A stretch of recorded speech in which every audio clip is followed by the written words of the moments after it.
শুরুটা ভালো হলো না কোচ গৌতম গম্ভীরের। শ্রীলঙ্কার বিরুদ্ধে একদিনের সিরিজ হারল ভারত। প্রথম ম্যাচ টাই হয়েছিল, দ্বিতীয় একদিনের ম্যাচ ভারত হেরেছিল এবং তৃতীয় ম্যাচ 110 রানে জিতল শ্রীলঙ্কা।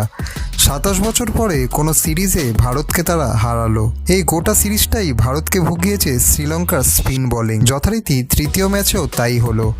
এই সিরিজে শ্রীলঙ্কান স্পিনাররা নিয়েছে মোট 27টি উইকেট, যা কিনা বিশ্ব ক্রিকেটের একটা রেকর্ড বললেই চলে। এই সিরিজে নজর কাটতে পারেননি মোহাম্মদ সিরাজও। ওয়ানডে ম্যাচে এই মাঠে অশোক দিন্দার পর সবচেয়ে বেশি রান দিলেন এদিন মোহাম্মদ সিরাজ।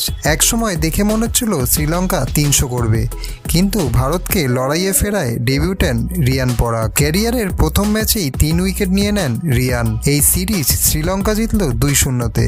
তাদের হয়ে 5 উইকেট নিলেন ওয়ালালাগে।